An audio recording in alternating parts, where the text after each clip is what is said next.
Reporte 100. Pedro Pablo Chirinos es experto en temas electorales y justamente quedamos ayer de platicar ahora sí del contenido del Plan B. Pedro Pablo, ¿cómo estás? Buenos días.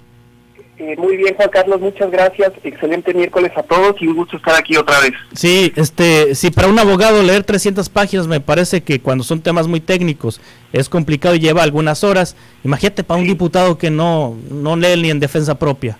No, a ver, olvídate que lo leyeron. Sí. La realidad es que la presentación de este Plan B, que hoy amanecimos con él, hoy lo conocimos, pero resulta ser que ya está aprobado, pues difícilmente lo habrán revisado con detenimiento quienes votaron por él. Sí quisiera hacer una precisión de lo que comentabas. Son dos dictámenes. Sí. Uno fue de 28 páginas y otro de 242, y entre los dos dictámenes modifican diversas leyes. La Ley General de Responsabilidades Administrativas, la Ley General de Comunicación Social, la de Medios de Impugnación, la LEGIPE. Entonces, entre todas las reformas que se hacen a estas leyes, pues ahora sí, digamos que ya tenemos este Plan B aprobado.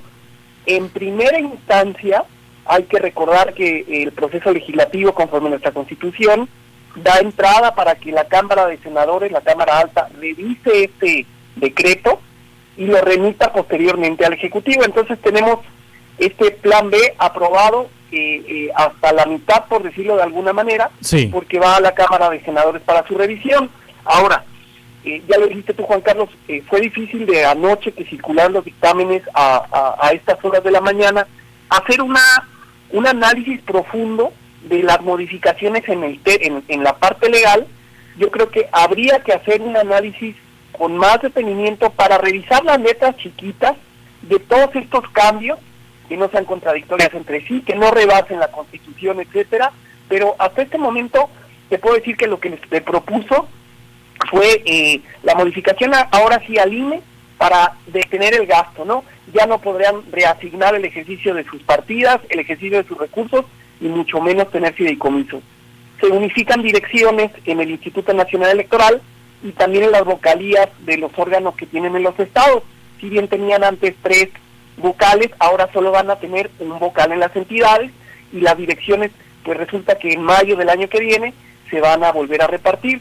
También le dieron cuello al secretario ejecutivo del Instituto Nacional Electoral, piden que salga a partir de la entrada en vigor de este decreto en uno de los transitorios, y hay nuevas sanciones efectivamente en materia de fiscalización ya establecidas en esta reforma para que no haya un margen de maniobra ni por el tribunal ni por el instituto a la hora de imponer estas sanciones. Recordando los casos de Guerrero y de Michoacán, pues también en esta reforma se establece un impedimento para que el tribunal no pueda quitar o poner candidaturas, que no puedan ellos imponer sanciones por analogía ni mayoría de razón, como lo que podría ser de alguna manera el 3 de 3 de la violencia de género, que ya estaba haciendo ahí un nuevo requisito de inelegibilidad, el no tener un modo honesto de vivir. Pues todo esto la reforma lo deshace, destruye estos criterios para que no pueda incidir el tribunal ni en la designación de los candidatos ni en la designación de los dirigentes, ¿no? Entonces habría que poner mucho cuidado en esta parte. Se hace ya una regulación más específica para la elección consecutiva de diputados y senadores.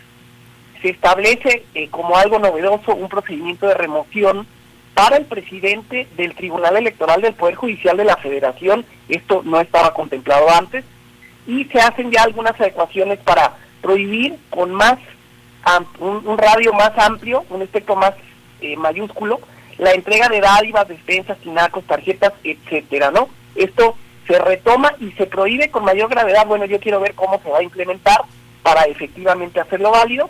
Y bueno, ya en la parte un poco más técnica, se unifican los recursos de la Ley General del Sistema de Medios de Impugnación.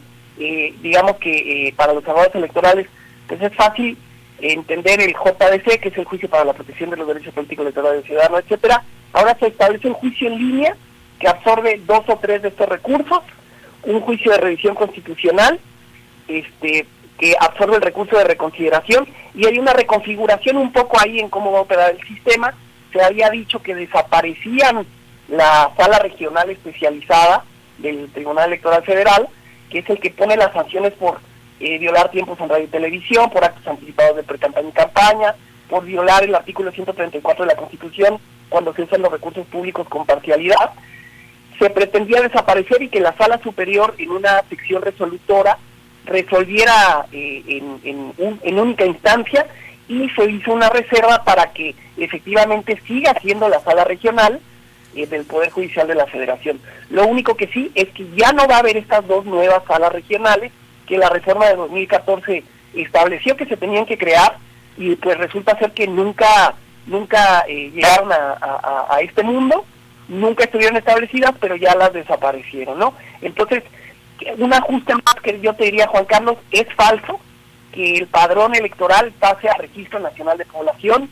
Eso formó parte de este discurso falsario, de la posverdad, de cuestiones para generar ahí inconformidad entre la gente, pero esta reforma no establece que el padrón pase al RENAPO ni a la Secretaría de Gobernación. No es cierto nada de eso, no lo fue.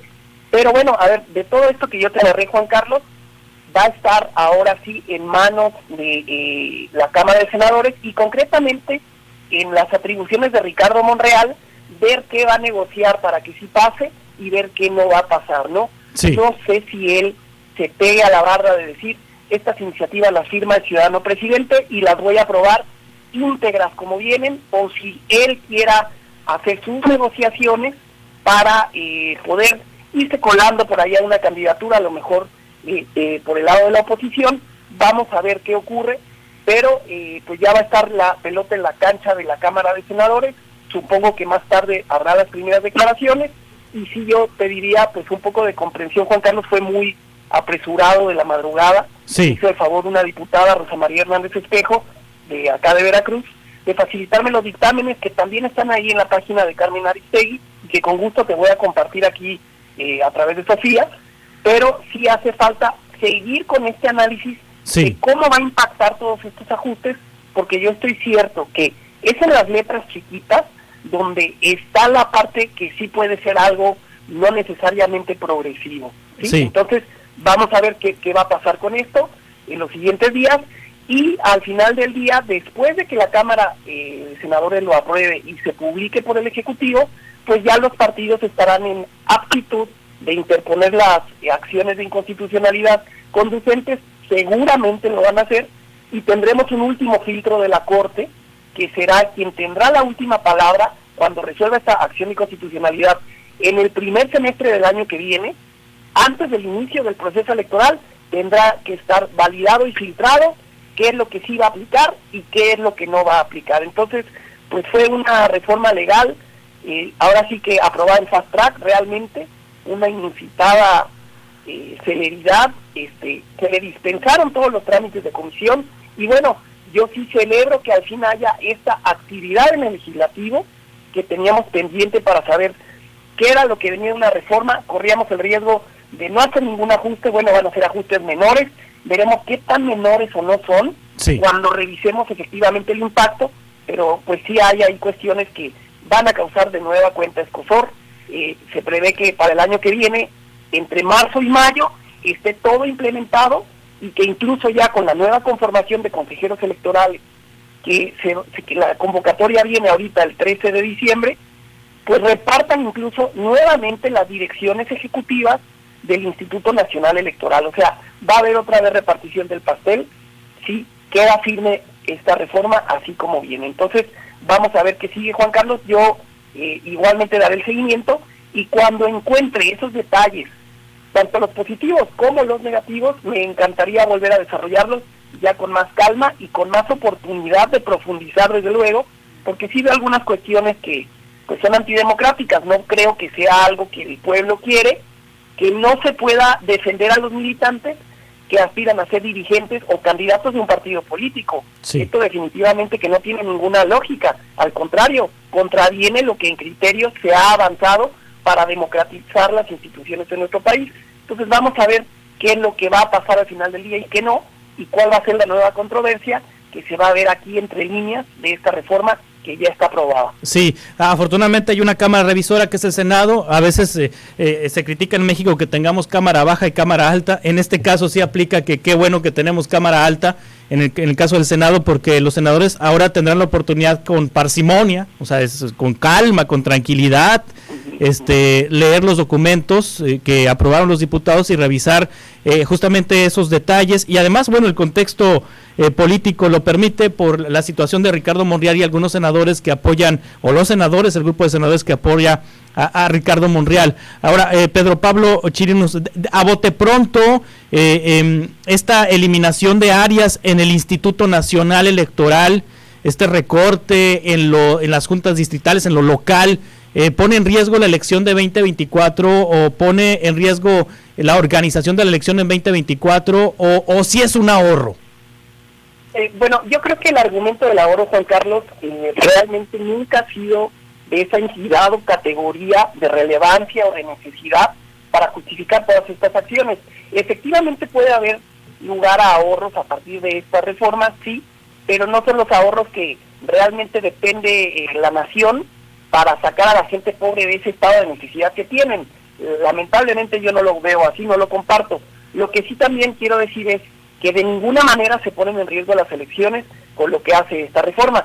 Sí pone en un escenario complejo a los funcionarios del INE, donde recibirán un poco más de carga de trabajo, pero lo que se eliminan en realidad son las cabezas de los mandos medios o superiores, y bueno, la estructura operativa y la gente, ahora sí de las bases, es la que va a seguir operando la elección, incluso el día de la jornada electoral. Entonces, yo no veo ese riesgo, sí es un nuevo reto, y pues ahora sí queríamos probar al INE, pues vamos a ver de qué está hecho, ¿no? Sí. Ellos tienen que cumplir sí o sí, tampoco se les puede descobijar de recursos para que lo logren, pero yo creo que este ajuste en realidad es más bien el conquistar la voluntad que se tenía de obligar al INE a meterle en una camisa de fuerza para que pierdan un poco de privilegios y de esa autonomía sesgada que tanto presumen, y bueno, al final se va a hacer la voluntad del Ejecutivo, sí, como dices tú, pues ahora sí, esperemos ya con más tranquilidad, con más parsimonia, en la Cámara de Senadores, que sí tengamos esta oportunidad todos de conocer el Plan B y de discutirlo con la misma precisión y amplitud con la que se analizó el Plan A, pues, o sea, claro. Realmente, ¿por qué esa diferencia de votar los dos planes? Bueno, si no pasa el A, pues aquí tengo el P, y de una vez, y ya sin que nadie se entere. Híjole, pues eso yo creo que rompe con el esquema de parlamento abierto que hubo para el Plan A, rompe con esa ultrapolitización de la discusión, y bueno, ahorita ya nos encontramos incluso a la mitad de este proceso legislativo, que conoceremos más en la Cámara de Senadores, por esta manera en la que tienen de conducirse los diputados, de votar. No creo que los 500 hayan tenido oportunidad de leer 350 o 400 páginas, aunque estas creo deben haber sido leídas sí o sí en el Pleno de la Cámara para poder validar el proceso legislativo. Muy bien, Pedro Pablo Chirinos, muchas gracias, abogado, experto en asuntos electorales. Estaremos conversando seguramente en futuros espacios sobre esta discusión que ahora iniciará en el Senado. Muchas gracias, Pedro Pablo. Un gusto, Juan Carlos, que estés muy bien, hasta luego. Hasta pronto, sí. Reporte 100.